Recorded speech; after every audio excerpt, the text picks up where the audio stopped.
Tu palabra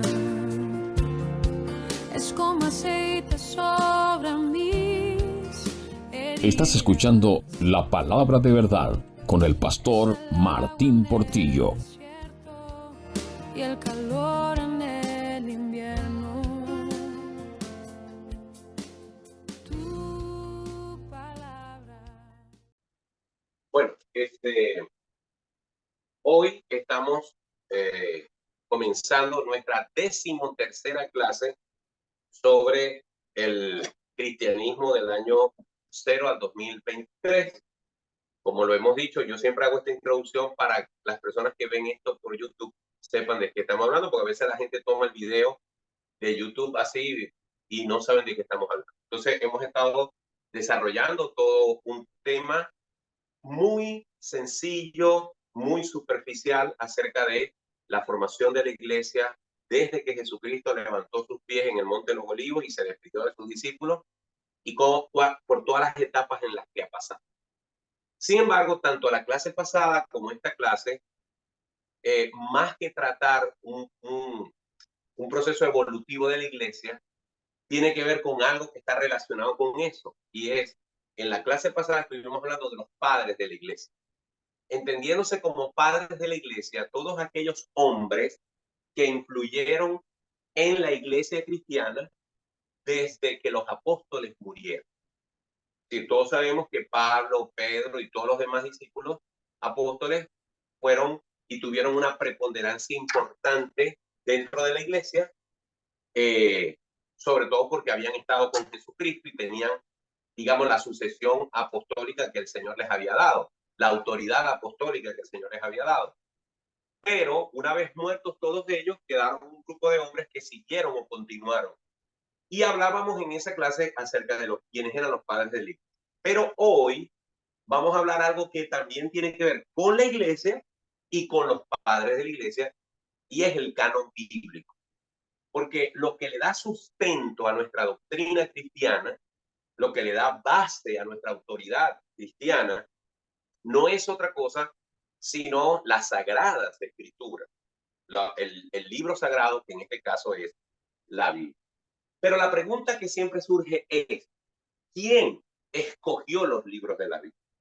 ¿Por qué se llegó a esa conclusión? ¿Con qué autoridad lo hicieron? ¿Cuáles fueron los elementos que usaron? ¿Cuándo lo hicieron? ¿Cómo lo hicieron? Una vez más, yo pretendo simplemente dar algunas pinceladas acerca de esto, porque profundizar en la conformación del texto sagrado y de cómo se compilaron esos libros es un tema muy amplio. Hay muchos libros que hablan acerca del tema. Pero en este caso, pues vamos a darle un vistazo en forma general para que tengamos una idea de cómo se conformó el canon bíblico. Muy bien. Lo primero que tenemos que preguntarnos es cómo y cuándo fue integrado el canon de la Biblia. Pero surge una pregunta, ¿qué es canon? ¿Qué significa la palabra canon? La palabra canon, que es muy común cuando se trata del conjunto de libros que conforman la Biblia, viene del hebreo cané, que significa caña o junco, y se utilizaba como una regla para medir. Hoy en día, cuando nosotros queremos medir algo, vamos a Home Depot y compramos una cinta métrica que se enrolla. Es más, ya los mismos teléfonos traen la capacidad de que con infrarrojo usted puede medir las distancias. Pero en la época antigua, cuando no se sabía qué medida tenían las cosas, se tomaba un patrón y en función de ese patrón se medía una longitud X.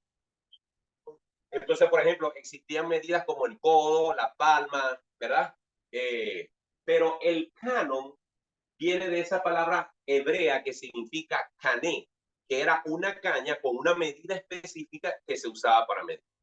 Luego esa palabra hebrea fue traducida en el griego como canon, que significa lo mismo, y por supuesto ya no tenía nada que ver con una caña o con una regla, sino con una medida que se utilizaba para definir las cosas. Ahora, hay una definición un poquito más actualizada, Se puede decir que el canon es un conjunto de normas, preceptos o principios con que se rige la conducta humana, un movimiento artístico o una determinada actividad. Por ejemplo, los cánones académicos es la forma en la que se rigen las academias. ¿Ok? Pero también el canon es un modelo o prototipo que reúne las características que se consideran perfectas en su género. Es decir, para los efectos de la Biblia, nosotros consideramos que la recolección perfecta, inspirada, dirigida por Dios, fueron los libros que tenemos hoy en día en la Biblia. ¿Ok? Especialmente el referido a la figura humana que reúne las proporciones ideales. Es decir, aquí hay una definición un poco humanística de la palabra canon, como esa definición para decir que los libros que tenemos nosotros en la escritura, en la Biblia, son la compilación ideal que el mismo Dios ideó con esa finalidad. Adelante, Víctor.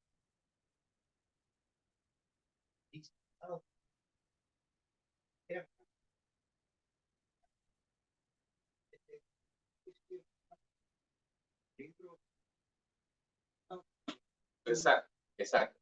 Bueno, de hecho, al final de la clase estaremos hablando de esa pregunta que surge: ¿y quién inspiró, quién dirigió a quienes escogieron los libros? Porque una cosa es la inspiración del libro y otra cosa es la escogencia del mismo. ¿Ok? Entonces, de eso vamos a hablar al final de la clase. En todo el proceso de elección, en todo el proceso de elección de los libros, tuvieron que escoger entre muchos que reclamaban, o personas reclamaban en nombre de esos libros que tenían que ser incluidos. Pero de eso vamos a hablar dentro de unos minutos. ¿Ok? Muy bien. Entonces, en conclusión, ¿qué es el canon bíblico? El canon bíblico es la lista o índices de los libros que son considerados como de inspiración divina. Por lo tanto, pertenecen a la Biblia. ¿Dónde estribará o dónde estriba que un libro sea del canon bíblico o no? Cuando no cumple los requisitos de llamarlo un libro inspirado por Dios. Ahí es donde estriba. Es decir, ¿por qué se acepta este libro y este no? Porque simplemente no se considera inspirado por Dios. Ahora, ¿qué personas, quiénes contribuyeron a la conformación del canon?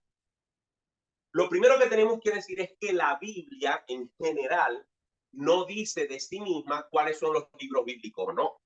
Es decir, la Biblia no dice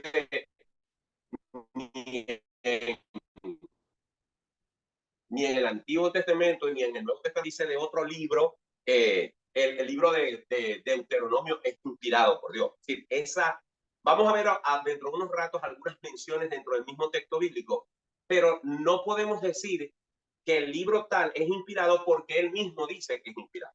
Es decir, la Biblia no dice eso. Entonces, es alguien quien tiene que decirlo, es alguien quien tiene que determinar. Pero el que no esté en la Biblia representa una dificultad, porque entonces todo el mundo va a reclamar que este libro sí y este libro no, y aquel va a preguntar por qué aquel no y por qué este sí. Eso representa un conflicto, que de hecho lo hay, como tú lo acabas de decir. Sí, hasta el sol de hoy hay gente que sigue reclamando por qué este evangelio, por qué este libro no está dentro del texto bíblico. Muy bien. Ahora, ¿quiénes participaron? Porque ese canon bíblico tiene ya muchos siglos. ¿Ok? ¿Quiénes participaron? Bueno, primero debemos decir algo. El canon bíblico hay que dividirlo en dos grandes pedazos: los libros del Antiguo y los libros del Nuevo Testamento. Entonces, en la elección de los libros del Antiguo Testamento participaron exclusivamente rabinos judíos y eruditos judíos. Ellos tenían los elementos, las herramientas para decir este libro es inspirado o no es inspirado. Y también en la elección de los libros del Nuevo Testamento participaron los nuevos cristianos, entre los cuales no necesariamente eran judíos, habían gentiles, ¿ok? O muchos de ellos eran gentiles, no eran judíos, ¿ok? Pero básicamente ese es el grupo de las personas que participaron en la elección de los libros. Pero es muy importante destacar, y este es un asunto de fe, porque no hay nada físico que podamos demostrar. Es un asunto de fe, creer que fue Dios quien dirigió el proceso. Fue Dios quien inspiró, quien dirigió, quien motivó, quien guió a estos hombres para que pudieran escoger estos libros y conformar la vida. Pero es un asunto de fe si lo creemos o no lo creemos. Hubo mucho debate en relación con el Antiguo Testamento entre esos mismos judíos, de que si el libro de Enoch estaba, que si el libro de Tobías estaba, que si el libro de sabiduría estaba. Sí, el debate de qué libros del Antiguo Testamento iban a ser incluidos en el canon, lo hubo. Lo que queremos decir es que en nuestra Biblia hay 39 libros. Incluso en la Biblia católica hay 39 libros en el Antiguo Testamento. Perdón, hay 46 en la Biblia católica, pero ya vamos a explicar por qué. Pero con respecto a los 39 libros del Antiguo Testamento, el 85% de los expertos estuvieron de acuerdo que esos libros eran de inspiración, quedando un 15% que opinaban que además de esos 39 tenían que ser incluidos unos más, que es lo que se llaman los libros apócrifos. ¿Ok? Pero el consenso general fue que eran 39 libros que nosotros conocemos muy bien. Para el año 250 después de Cristo, para el año 250 después de Cristo, hubo un acuerdo casi universal sobre esto. Sigue desde entonces la diatriba con los libros apócrifos, pero en líneas generales esa diatriba no se va a acabar jamás. Todavía hasta el sol de hoy persevera. Pero en líneas generales, la misma Iglesia Católica reconoce que esos libros no cumplieron con algunos requisitos y por lo tanto se les considera apócrifos a pesar de que ellos los incluyen dentro de sus compilaciones bíblicas. Yo quiero detenerme un momento, eso no está aquí en las láminas, pero quiero detenerme un momento para decir algo. Los libros apócrifos, aquellos libros que no forman parte de los 39 libros que nosotros tenemos, pero que sí los vas a conseguir en una Biblia católica. Aún así, esos libros no le dan fundamento a la mayoría de los dogmas y doctrinas que la Iglesia Católica practica con los cuales nosotros no estamos de acuerdo. Es decir, en la mayoría de esos libros usted no va a conseguir fundamento para sustentar muchas doctrinas y dogmas que nosotros sabemos que no son bíblicos. Porque la mayoría de los dogmas y de las doctrinas que la Iglesia Católica practica, que nosotros contrariamos, que nosotros no aceptamos, y cuando digo nosotros me refiero al pueblo evangélico, al pueblo cristiano, al pueblo cristocéntrico, al pueblo bibliocéntrico, al pueblo que defiende la Biblia como la única regla de fe y conducta. Todos los dogmas, prácticas, tradiciones, cultos, etcétera, que la Iglesia Católica practica, no los puede sustentar ni siquiera en esos libros. ¿Por eso qué? Por eso sufrió Martín Lutero. Correcto, muy bien. Entonces, lo que quiero decir con esto es que si yo tuviese que usar una Biblia católica, yo no tendría problemas con eso. Porque esos 6 libros apócrifos que ellos tienen allí, ¿verdad? No, 7 libros apócrifos no afectan el resto del contenido, ni le dan basamento a cualquier doctrina. Evidentemente yo no la uso, pero lo que quiero destacar es que esos libros no sustentan lo que ellos defienden. Ok, eso es con respecto al Antiguo Testamento. Para resumir, en relación con el Antiguo Testamento, el disenso, la discusión, aunque la hubo, fue mucho menor que con el Nuevo Testamento. Es decir, definir los libros del Antiguo Testamento que eran inspirados fue relativamente fácil con respecto al Nuevo Testamento. ¿Ok? En el Nuevo Testamento, los libros fueron escogidos al principio de la era cristiana y, como dije al principio, no hay mención específica de que este libro o este fueran inspirados por Dios. Sin embargo, en primera de Timoteo, si alguien me puede ayudar con esa cita bíblica, en primera carta del apóstol Pablo a Timoteo, en el capítulo 5, en el verso 18, hay una referencia al Antiguo y al Nuevo Testamento. Primera Timoteo 5, 18, ¿qué dice?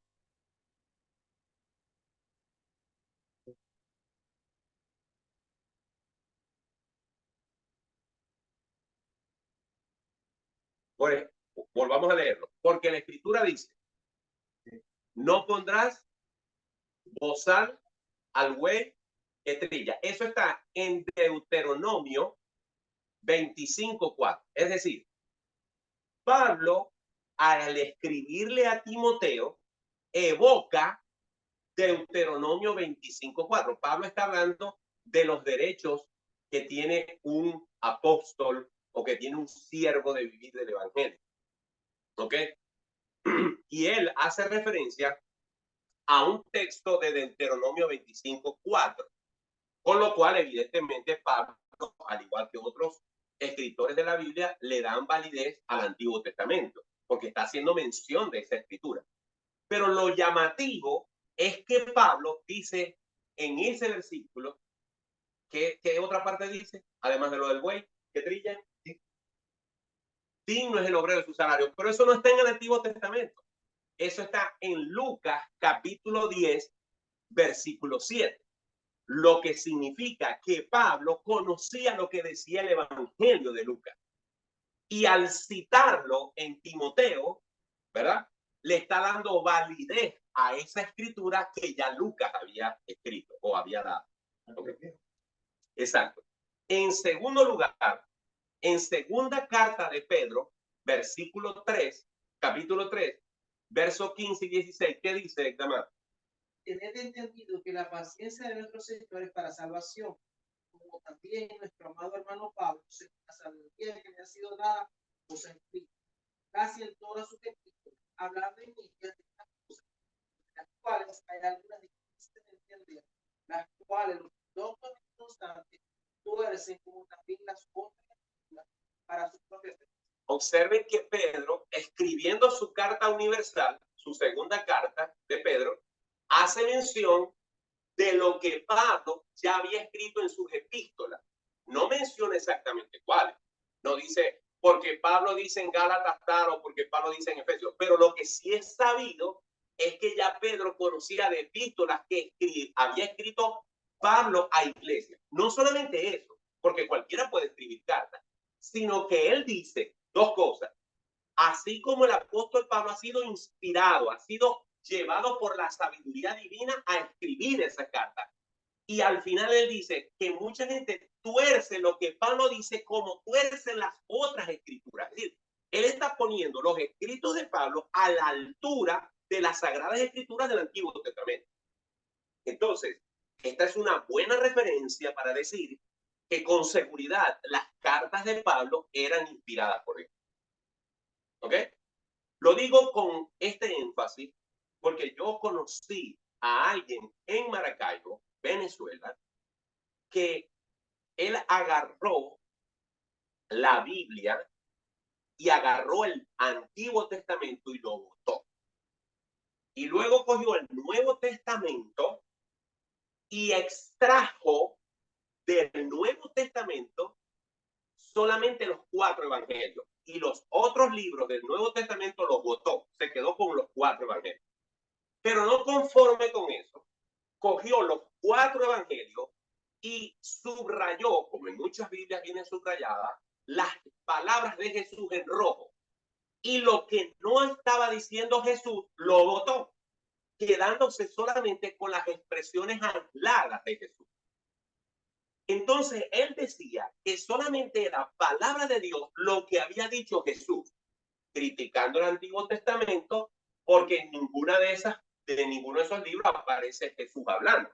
Y criticando a Pablo y diciendo que Pablo era un loco, que Pablo era un falso profeta, porque eso no lo había dicho Dios, sino que era Jesús. Entonces, un día, discutiendo él y yo en mi oficina, ¿verdad? Sobre este tema, yo le dije, fulanito, tú tomas solamente las palabras que dijo Jesús. Pregunto, ¿y cómo sabes tú que Jesús dijo eso? Porque Jesús no escribió el Evangelio de Jesús. Jesús no escribió Juan, Jesús no escribió Lucas, Jesús no escribió Marcos, Jesús no escribió Mateo. ¿Cómo sabes tú que Jesús dijo eso? Eso es lo que Mateo dice que dijo Jesús. Entonces, ¿por qué le crees a Mateo lo que dijo Jesús, pero no le crees a Mateo lo que no es palabra de Jesús?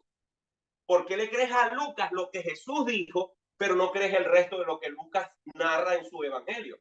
Adelante.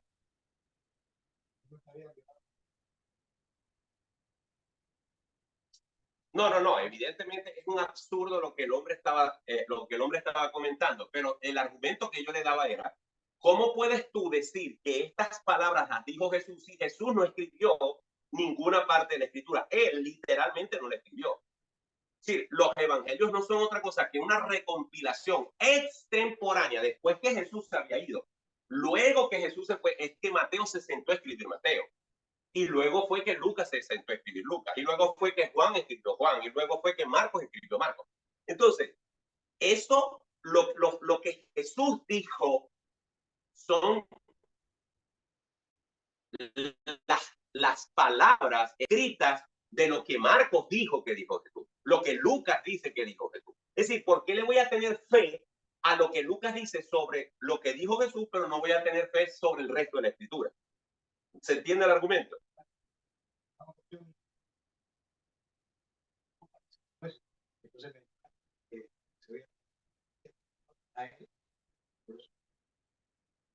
Sí, cosas como esta, ¿ok? Entonces, quería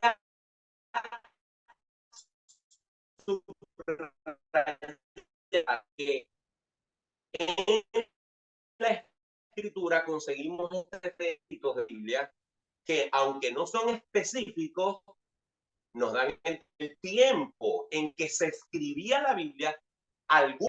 Ahora, otro argumento, ¿verdad? Es que ya para el tiempo de la iglesia del primer siglo, muchos de estos libros circulaban en las iglesias y eran tenidos en cuenta como las Sagradas Escrituras. Es decir, el mismo respeto, reverencia que había hacia los libros del Antiguo Testamento, ya se tenía la misma inclinación y el mismo respeto como palabra inspirada por Dios a muchos de estos escritos que conforman los 27 libros del Nuevo Testamento. Pero además de eso, algunos padres de la iglesia, por eso era importante hablar de los padres de la iglesia la semana pasada, algunos padres de la iglesia, recordemos que los padres de la iglesia son los hombres que sucedieron a los apóstoles. Algunos padres de la iglesia, como Clemente de Roma, ¿verdad? Que fue contemporáneo con Pedro, o por lo menos contemporáneo con Juan, menciona de estos 27 libros que están en el Nuevo Testamento, menciona 8 en el año 95 después de Cristo. Es decir, no ha terminado el primer siglo y ya Clemente de Roma menciona, reconoce, acepta como inspirados por Dios 8 libros de los 27 que tenemos en el Nuevo Testamento. Pero también Ignacio de Antioquía, otro padre de la iglesia que hablamos de la semana pasada, reconocía 7 libros del Nuevo Testamento en el año 115 después de Cristo. Policarpo reconoció 15 libros en el año 108. Ireneo, todos estos que estoy mencionando son padres de la iglesia, ¿ok? Ireneo menciona 21 de los 27. Él menciona 21 en el año 185 después de Cristo. Y ya para el año 235, Hipólito menciona de esos 27, 22. Es decir, que a medida que va pasando el tiempo, se va aumentando los elementos, los argumentos para considerar estos libros como inspirados. ¿Ok? Entonces se presentaron las mayores diatribas para aceptarlos como inspirados o no. La gente prácticamente no tuvo duda con los evangelios, con los 4 evangelios, aunque hubo otros evangelios que quisieron ser insertados, como el evangelio de Tomás, por ejemplo. Pero con los 4 evangelios que tenemos, Mateo, Marcos, Lucas y Juan, no hubo duda. Con las cartas de Pablo no hubo duda. Donde se presentaron problemas fue con Hebreos, con Santiago, con Segunda de Pedro, con Segunda de Juan y con Tercera de Juan. No se las acreditaban, no se sabía si habían sido los autores originales. De hecho, la carta de los Hebreos es una carta riquísima, con una profundidad teológica tremenda. Pero no se sabe con certeza quién es. Todas las evidencias apuntan a Pablo, pero hay ciertas cosas que dicen, no, Pablo no pudo haberle escrito. Así que por cierto tiempo, estos libros, Hebreo, Santiago, aunque sea el libro escrito del Nuevo Testamento, ¿okay? Posiblemente fue el más antiguo, es el más antiguo. Entre el año 44 y 49 después de Cristo se escribió Santiago. Segunda carta de Pedro, segunda carta de Juan y tercera carta de Juan fueron los libros con mayores dificultad o tenían como que, digamos, oposición para incluir al principio. ¿Ok? Ahora, volvamos a la palabra canon. Es decir, cuando por primera vez se hizo una lista por estos hombres de fe, por estos padres de la iglesia, cuando se hizo la primera lista en donde se dijeron, bueno, los libros de inspiración bíblica son estos. Bueno, eso ocurrió en el año 170 después de Cristo y se le llamó el canon Muratori. Pero este canon Muratori no es una palabra de esa época. Este canon Muratori es el nombre de un hombre que descubrió esta lista siglos después. Entre escritos apareció esta lista que es la más antigua que se conoce. Y ese hombre de apellido Muratori se le puso por eso el nombre de canon Muratori. ¿Ok? El fragmento muratoriano o fragmento de Muratori, también llamado canon muratoriano, es la lista más antigua conocida de libros considerados canónicos del Nuevo Testamento. Pero en esa lista se excluía, como ya lo dijimos, a Hebreos, a Santiago y a la tercera carta de Juan. Pero esa es la lista más antigua que se conoce de la escogencia de los libros que conformaban la Biblia, dando por entendido que en esa lista también estaban los 39 libros del Antiguo Testamento que todos conocemos, más los 7 libros llamados apócrifos. Es decir, en el primer canon aparecían 39, 7 más estos libros del Nuevo Testamento, con la excepción de Hebreo, Santiago y tercera de Juan. Ya para el año 363, el concilio de la Odisea determinó que se leyera en las iglesias solo los 39 libros del Antiguo Testamento y los 27 del Nuevo Testamento, aunque también se permitió que se leyeran los libros apócrifos. ¿Ok? Eso es el acuerdo al que llegó el concilio de la Odisea. Hago un paréntesis para explicar o recordar el término concilio. El primer concilio, vamos a decir, incluso que está en la Biblia, es el concilio de Jerusalén, donde, en el año 50, donde los cristianos de la época y los líderes de la iglesia de la época se reunieron a discutir producto de las desviaciones que se pretendía hacer del evangelio. Prácticamente el evangelio se quería judaizar, es decir, se quería imponer a los gentiles convertidos que practicaran las leyes mosaicas. Entonces el concilio de Jerusalén se reunió y discutieron y llegaron a unos acuerdos teológicos. No, a los gentiles lo que le vamos a decir es que se aparten de fornicación, que se aparten de idolatría, que se aparten de ahogado y de comer sangre.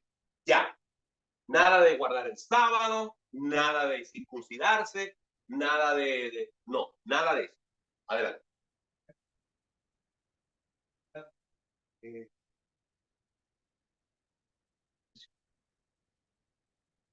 Ahora mismo me estás agarrando fuera de base, ¿ok?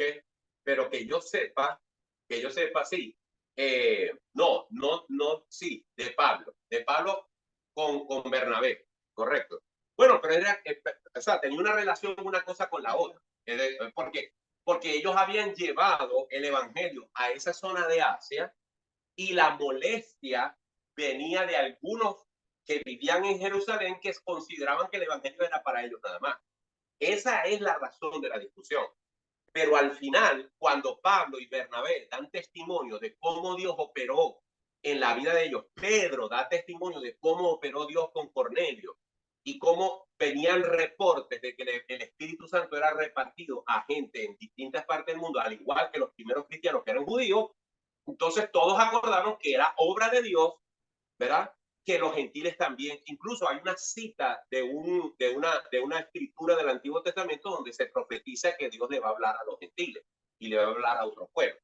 Entonces, el concilio de Jerusalén y todos los concilios que ha habido desde entonces son reuniones de obispos, de ministros, de pastores. Hoy en día los concilios ecuménicos o los concilios católicos conformados por cardenales, papas, etcétera. De hecho, cuando se reúne el cónclave para elegir un nuevo papa, es una especie de concilio, ¿verdad? Entonces, desde ese entonces, todas esas reuniones para acordar cuestiones de la iglesia, cuestiones de dogma, cuestiones de fe, cuestiones de doctrina, se llama concilio. El concilio de la Odisea no es otra cosa que una convocatoria de los líderes de la iglesia de esa época para discutir cuáles son los libros que van en el canon y cuáles no. Y en el año 363, el concilio de la Odisea ordena a las iglesias que se lea solamente los libros que nosotros conocemos, los 66 libros de nuestra Biblia, más los 7 libros que son considerados apócrifos. ¿Ok? Adelante.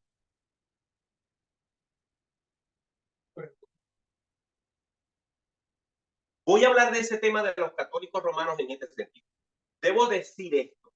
Para este entonces, para este año 363, ya la iglesia cristiana no es la iglesia perseguida, es la iglesia del imperio, es la iglesia poderosa, es la iglesia que se está despegando de sus fundamentos espirituales para entrar en el mundo oscuro de la política, del poder, de los intereses terrenales.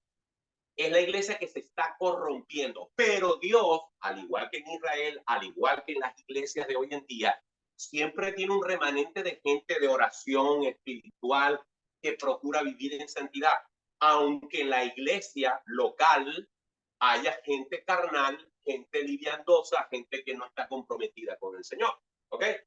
Entonces, en la iglesia de esa época, la palabra católico no significaba católico romano, no significa lo que hoy en día significa católico, sino que era la iglesia universal.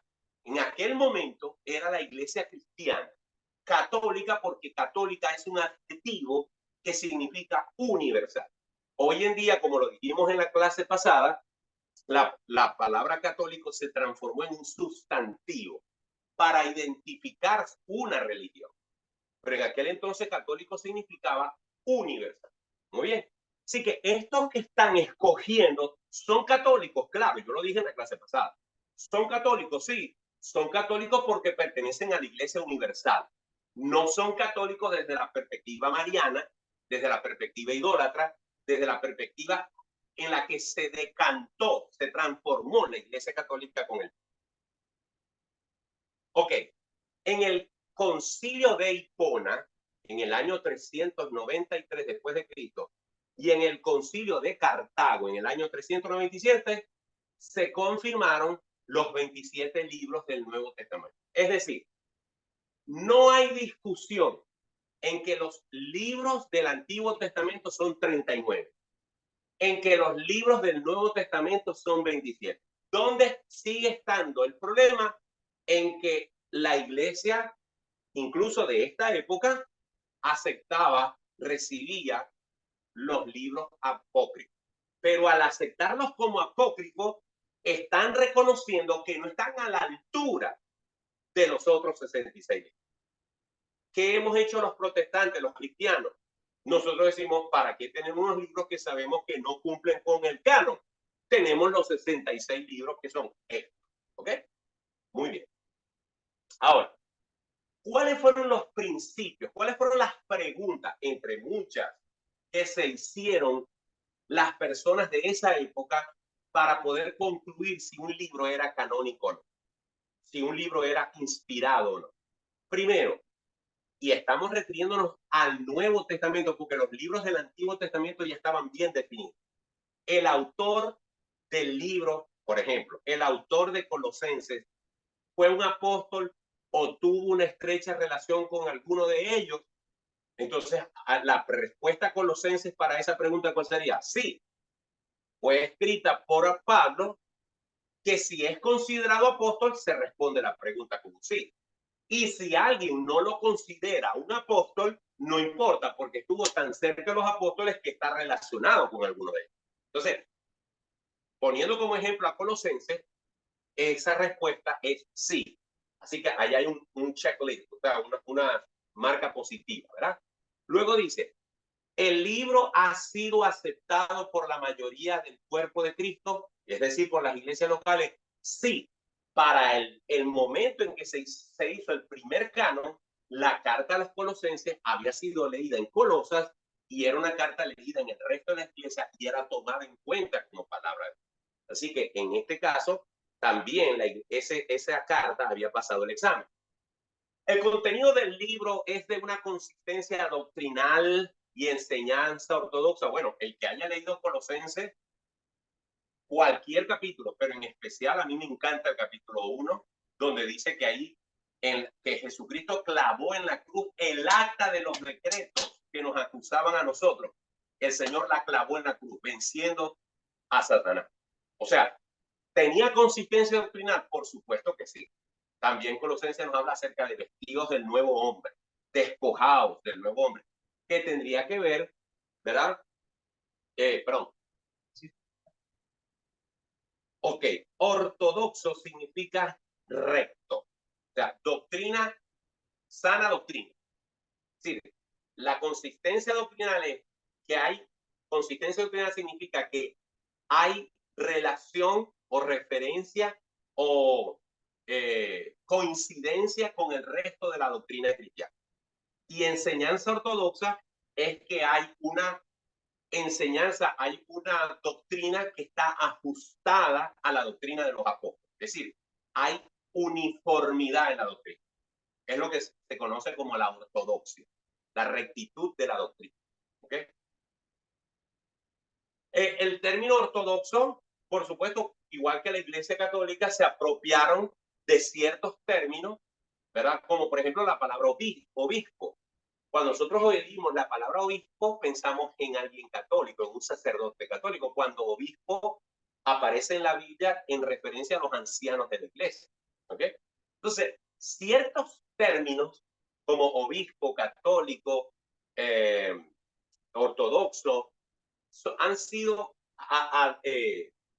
abrazados por ciertas religiones como un sustantivo que los identifica. ¿Ok? Pero la ortodoxia no es otra cosa sino la rectitud de la doctrina. ¿Ok? Muy bien, perdón. Y otro aspecto que se tomaba en cuenta era si el libro contiene evidencia de alta moral y valores espirituales que reflejan la obra del Espíritu Santo. Si un libro respondía que sí a esas preguntas, evidentemente era considerado como un libro de inspiración divina e era incluido. Ok. Aquí viene el aspecto subjetivo. Aquí viene el aspecto subjetivo. Es decir, no hay forma de demostrar en forma objetiva, palpable, lo que yo voy a decir ahora, pero es un asunto de fe. Dios sabía desde un principio cuáles eran los libros que Él ha inspirado. Y a pesar de lo imperfectos de los hombres que conformaban la iglesia primitiva, el Señor los dio para que eligieran los textos de inspiración divina. ¿Por qué yo creo que Lucas, que Marco, que Mateo, que Juan escribieron los evangelios y que esos evangelios son la palabra de Dios? Por fe. Yo no he visto ningún ángel bajar del cielo y anunciarle a la humanidad: crean en la Biblia porque la Biblia Dios la mandó a escribir a través de su... Nunca.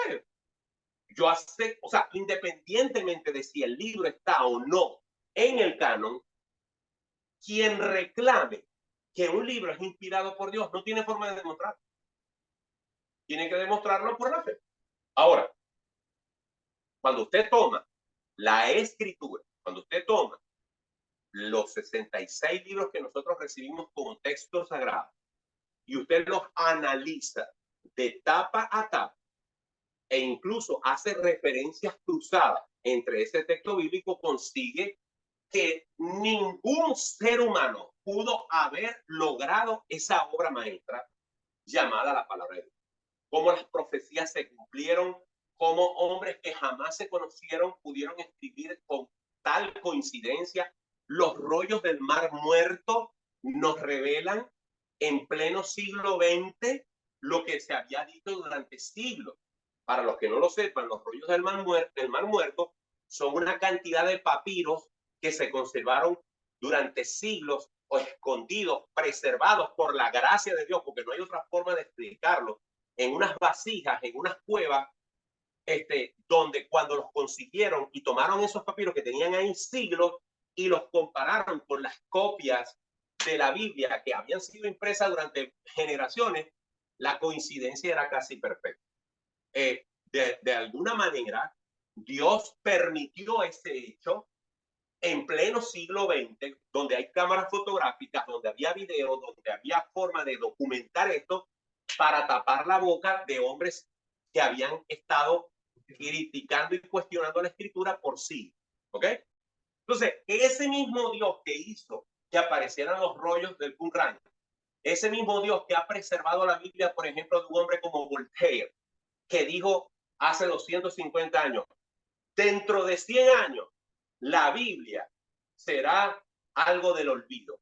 Y 100 años después de la muerte de Voltaire, su casa era la casa de la Sociedad Bíblica de Francia. Y el sótano de Voltaire, del hombre que predijo que la Biblia no iba, estaba full de Biblia. ¿Ok?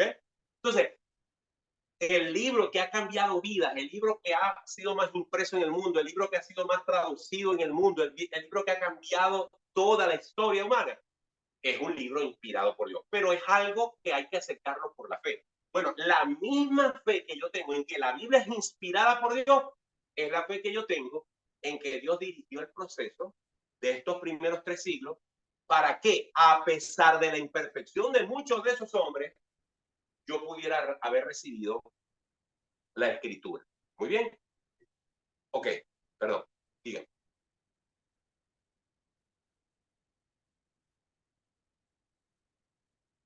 Bueno, y eso me lleva, esto que acabo de decir, me lleva a la parte que yo quería agregar a esta clase. Y es esta diatriba. La Iglesia Católica reclama, y por eso puse esto, la Iglesia no determinó el canon. O sea, la Iglesia Católica reclama que la Biblia descansa sobre la autoridad de la Iglesia. Es decir, la Iglesia Católica se abroga el derecho de decir que ellos son el canon. Ellos son la regla. Por eso es que usted en la Iglesia Católica va a encontrar que hay 3 pilares para su doctrina. El pilar número 1, según ellos, la Biblia. El pilar número 2, la tradición. Y el pilar número 3, la infalibilidad papal. Entonces, para un católico, si él no puede demostrar algo con la Biblia, su segundo recurso es: eso lo hemos venido haciendo desde el siglo tal. El Papa Pío, el Papa León, el Papa no sé qué cosa, el Papa, así nuestros padres, nuestros antecesores han dicho que eso es dogma de fe y hay que aceptar. Entonces de ahí salen una cantidad de dogmas de creencias, de prácticas, que usted le dice, pero muéstramelo con la Biblia. Es que ustedes solamente creen en la Biblia. Ustedes solamente aceptan la Biblia. Ustedes tienen que creer lo que la iglesia ha dicho a través de estos siglos, dicen los católicos. Entonces, cuando tú le vuelves a mencionar la Biblia, ellos vienen y te dicen, pero si es que la Biblia la hicimos los católicos. La Biblia, esos libros que tú me estás diciendo a mí, esos libros los escogimos nosotros. Y yo le digo, sí, es verdad. La iglesia cristiana de esa época, que se llamaba católica, sí, los hombres, Ignacio, Ireneo, Agustín de Hipona, todos esos padres de la fe, sí. ¿Tú quieres decir que ellos eran católicos? Sí, sí eran católicos, pero no católicos de los de hoy en día. Tampoco estoy diciendo que eran hombres como Pedro y como Juan, tenían sus desviaciones. Muchos de ellos empezaron a dar visos de lo que era el marianismo. ¿Ok? Pero en esencia todavía conservaban mucho de la sana doctrina. ¿Ok? Pero aún suponiendo que esos que escogieron la Biblia eran católicos romanos, suponiendo, te doy el derecho, te doy el argumento, te compro el argumento, aún aceptando que esos hombres de los años del siglo IV, 300 y pico, que acordaron ese canon, aún suponiendo que ellos fueran católicos romanos como los de hoy en día, que no lo son, pero asumiendo que sí, eso no da derecho a que tú crees dogmas que no están sustentados por eso que ellos escribieron.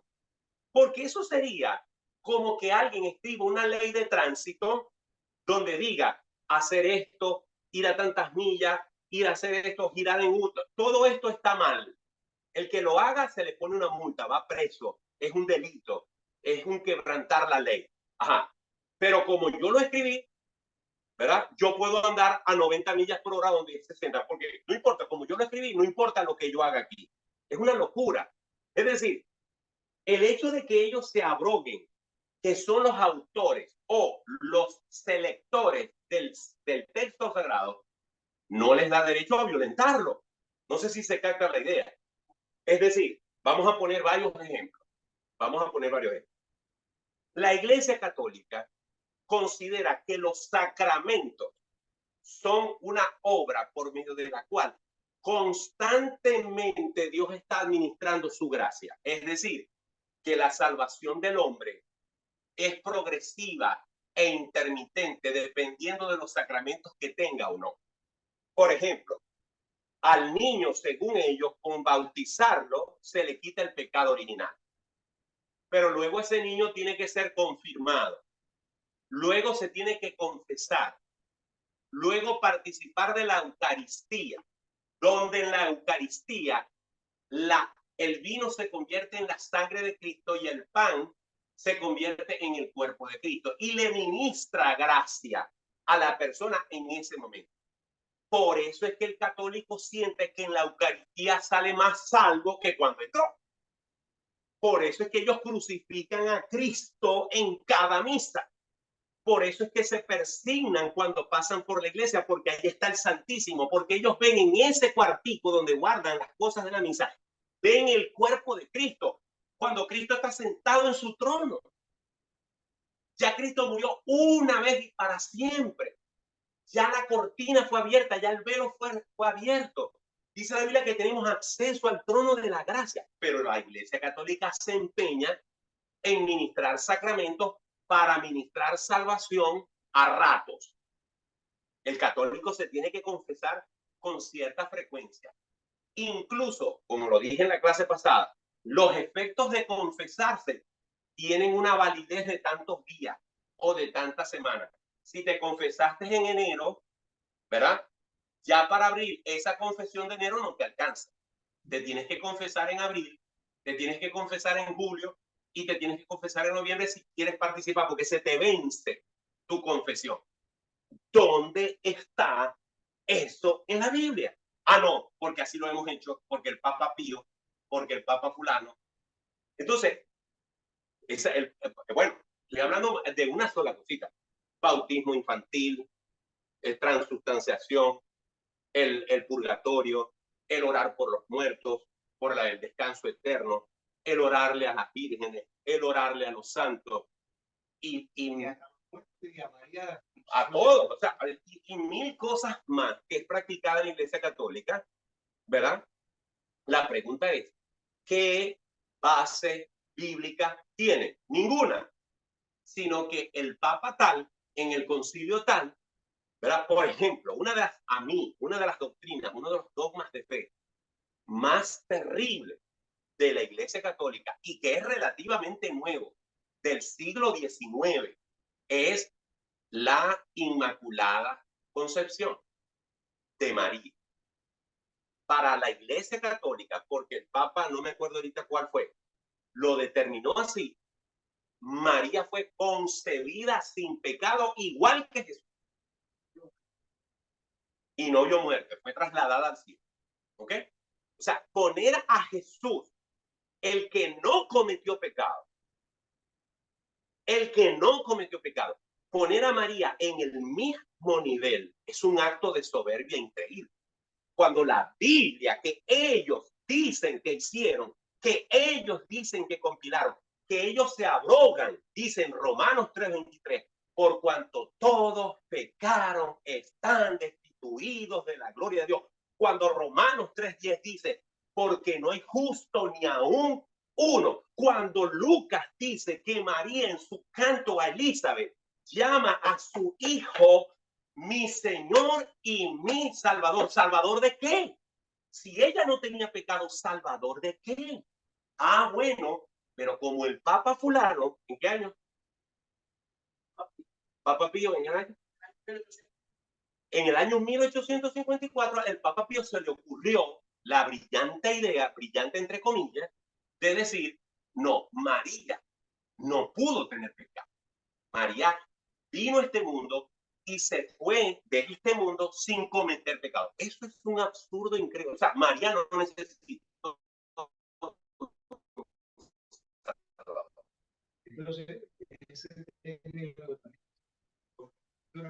Por redención y con intercesión que María hace, la única forma de justificarla es que María tenga la misma cualidad de santidad que Jesús.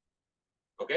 Entonces, el decir estas cosas, los católicos lo consideran una ofensa. Lo consideran que nosotros no queremos a María, que nosotros irrespetamos a María. No, a mí me parece que a quien se irrespeta es a Jesús.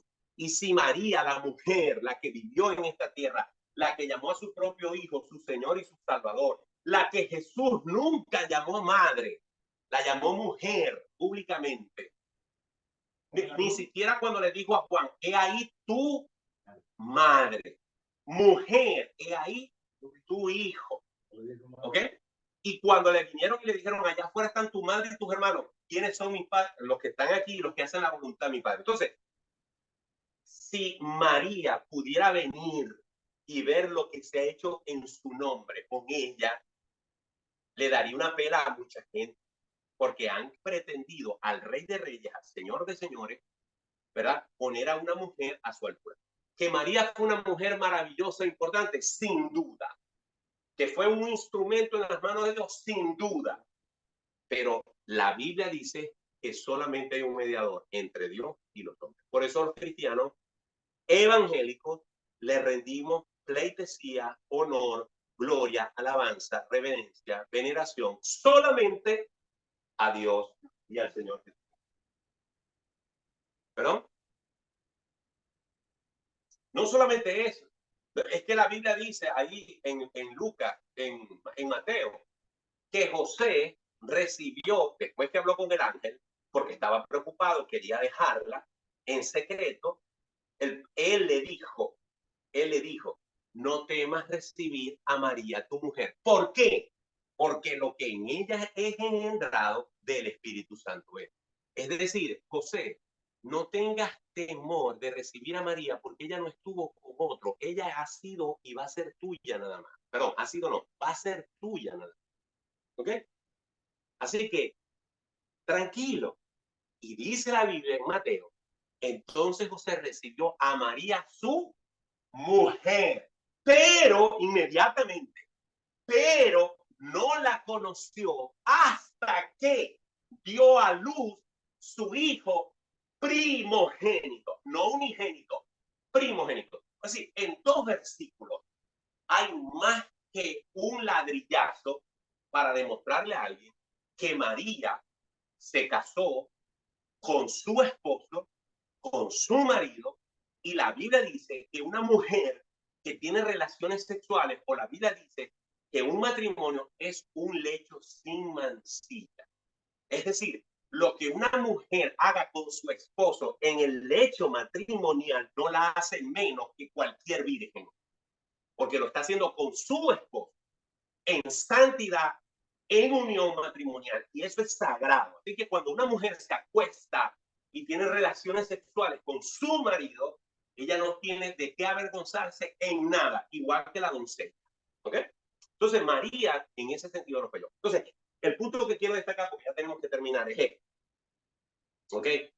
Yo le compro, para evitarnos discusiones, yo le compro a los amigos católicos su argumento de que ellos fueron los que hicieron el canon, partiendo del hecho que ya hemos aclarado que creemos que ciertamente fueron hombres imperfectos que no eran católicos romanos como los de ahora, pero aún así, no importa, ese texto bíblico ellos lo violentan en todos sus dogmas, en todas sus prácticas, en todas sus celebraciones.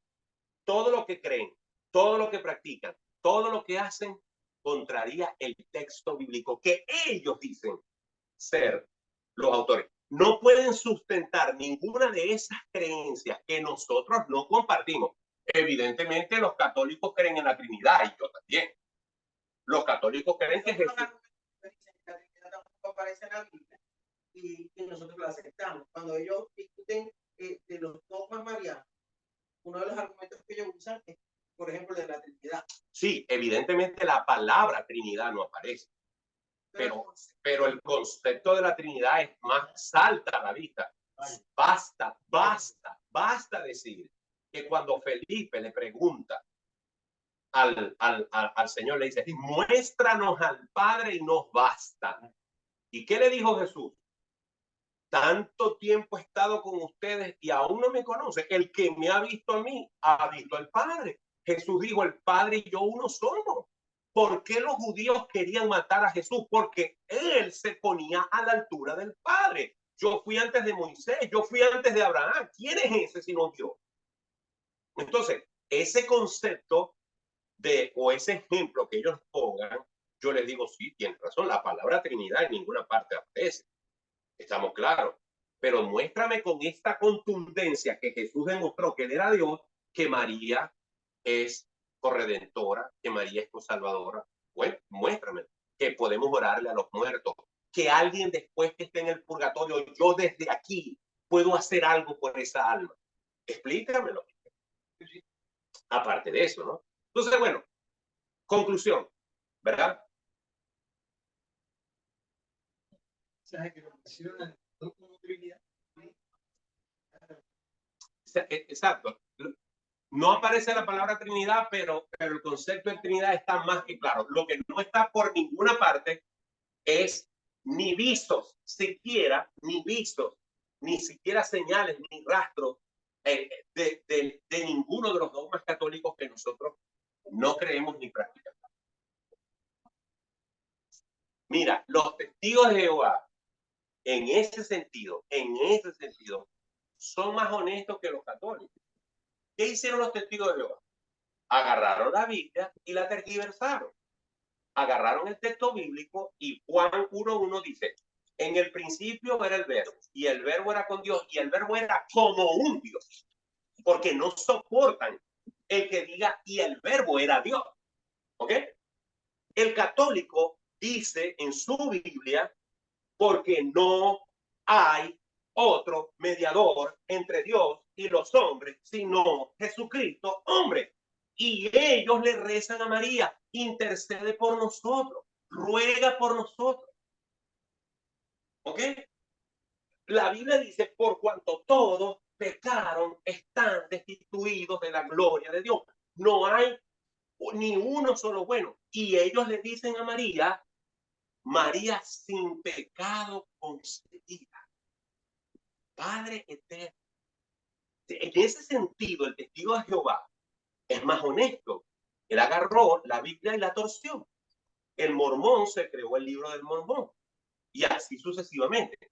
Pero el católico no. El católico no le importa lo que diga la Biblia.